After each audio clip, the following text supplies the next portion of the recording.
Hey guys, welcome to Sphoorthi's world. Hi all, ನಾನು ಸ್ಫೂರ್ತಿ ಅಂತ ಮಂಡ್ಯದಿಂದ. ಇಷ್ಟು ಶಾರ್ಟ್ ಇಂಟ್ರೊಡಕ್ಷನ್ ಸಾಕು ಅನಿಸುತ್ತೆ. ತಾಯಿ ಚಾಮುಂಡೇಶ್ವರಿ ಆಶೀರ್ವಾದದಿಂದ ನನ್ನ ಫಸ್ಟ್ ವ್ಲಾಗ್ನ ಸ್ಟಾರ್ಟ್ ಮಾಡ್ತೀನಿ. ಎಲ್ಲರೂ ಪ್ಲೀಸ್ ಲೈಕ್ ಮಾಡಿ, ಕಮೆಂಟ್ ಮಾಡಿ, ಸಬ್ಸ್ಕ್ರೈಬ್ ಮಾಡಿ. ನನ್ನ ಮೊದಲನೇ ವ್ಲಾಗಲ್ಲಿ ಮೇಕೆ ತಲೆಕಾಲು ಸಾಂಬಾರು ಹೆಂಗೆ ಮಾಡೋದು ನೋಡೋಣ ಬನ್ನಿ. ಫಸ್ಟ್ ಇಂಗ್ರೀಡಿಯೆಂಟ್ಸ್ ಏನೇನು ಬೇಕು ನೋಡ್ಕೊಳ್ಳೋಣ ಬನ್ನಿ.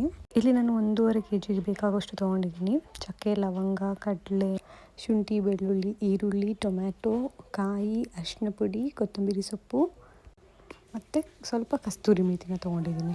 ಬನ್ನಿ ತಲೆಕಾಲು ಸಾಂಬಾರನ್ನ ಹೆಂಗೆ ಮಾಡೋದು ನೋಡೋಣ. ಫಸ್ಟು ಚೆನ್ನಾಗಿ ಮಟನ್ನ ತೊಳೆದಿಟ್ಕೊಬೇಕು. ಇವಾಗ ಮಿಕ್ಸಿ ಜಾರ್ಗೆ ಕಾಯಿ, ಸ್ವಲ್ಪ ಟೊಮ್ಯಾಟೊ, ಈರುಳ್ಳಿ, ಸ್ವಲ್ಪ ಶುಂಠಿ, ಬೆಳ್ಳುಳ್ಳಿ ಮತ್ತು ನಿಮಗೆ ಸಾಂಬಾರು ಗಟ್ಟಿ ಬರೋಕ್ಕೆ ಅಂತ 1 ಹಿಡಿಯಷ್ಟು ಕಡಲೆ, ಒಂದು ಸ್ವಲ್ಪ ಅರಿಶಿನ ಪುಡಿ ಮತ್ತು ಕೊತ್ತಂಬರಿ ಸೊಪ್ಪು ಹಾಕಿ ಚೆನ್ನಾಗಿ ರುಬ್ಕೊಬೇಕು. ಇದನ್ನು ಚೆನ್ನಾಗಿ ರುಬ್ಕೊಂಡ್ಮೇಲೆ ಸ್ವಲ್ಪ ಮಟನ್ ಸಾಂಬಾರು ಪುಡಿ ಮನೆಯಲ್ಲಿ ಮಾಡಿಸಿರೋದು ಇದ್ದರೆ ಹಾಕ್ಕೊಳ್ಳಿ. ಇಲ್ಲಾಂದರೆ ಸ್ವಲ್ಪ ರೆಡ್ ಚಿಲ್ಲಿ ಪೌಡರ್ ಮತ್ತು ಮಟನ್ ಮಸಾಲಾನ ಹಾಕ್ಕೊಂಡು ರುಬ್ಕೊಬೋದು. ನೀರು ಹಾಕ್ಕೊಂಡು ಚೆನ್ನಾಗಿ ಪೇಸ್ಟ್ ಮಾಡ್ಕೊಂಡ್ಮೇಲೆ ನಿಮಗೆ ಈ ಥರ ಕನ್ಸಿಸ್ಟೆನ್ಸಿ ಬರುತ್ತೆ.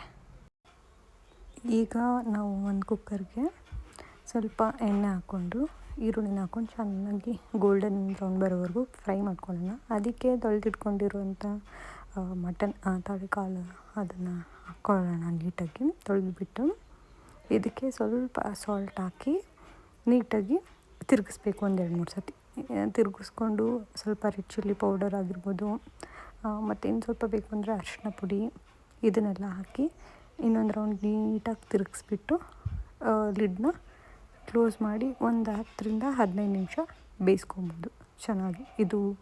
ಅದು ತಲೆಕಾಲು ಎಷ್ಟು ಬಲ್ತಿದೆ ಅದ್ರ ಮೇಲೆ ಡಿಪೆಂಡ್ ಆಗುತ್ತೆ. ಸ್ವಲ್ಪ ಹೊತ್ತಾದಮೇಲೆ ನಾವು ರುಬ್ಬಿರ್ತೀವಲ್ಲ ಮಸಾಲ ಅದನ್ನು ಹಾಕ್ಕೊಂಡು ಚೆನ್ನಾಗಿ ಮಿಕ್ಸ್ ಮಾಡ್ಕೊಂಡು ಬೇಯಿಸ್ಕೊಬೇಕು. ಇನ್ನು ಎಕ್ಸ್ಟ್ರಾ ಸಾಲ್ಟ್ ಬೇಕಂದರೆ ಯು ಕ್ಯಾನ್ ಆ್ಯಡ್.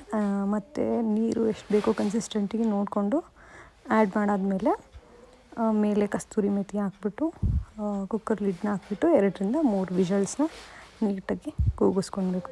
ಒಂದು 5 ನಿಮಿಷ ಬಿಟ್ಟು ತೆಗೆದ್ರೆ ತಲೆಕಾಲು ಸಾಂಬಾರು ಮೇಕೆದು ರೆಡಿಯಾಗಿರುತ್ತೆ. ಸೊ ಇದು ನನ್ನ ಫಸ್ಟ್ ವಿಡಿಯೋ ಆಗಿತ್ತು. ಪ್ಲೀಸ್ ಲೈಕ್ ಮಾಡಿ, ಕಮೆಂಟ್ ಮಾಡಿ, ಸಬ್ಸ್ಕ್ರೈಬ್ ಮಾಡಿ. ಏನಾದರೂ ತಪ್ಪಾಗಿದ್ರೆ ಕ್ಷಮಿಸಿ ಮತ್ತು ನಿಮ್ಮ ಸಜೆಷನ್ಸ್ನ ಕಮೆಂಟ್ ಮಾಡಿ.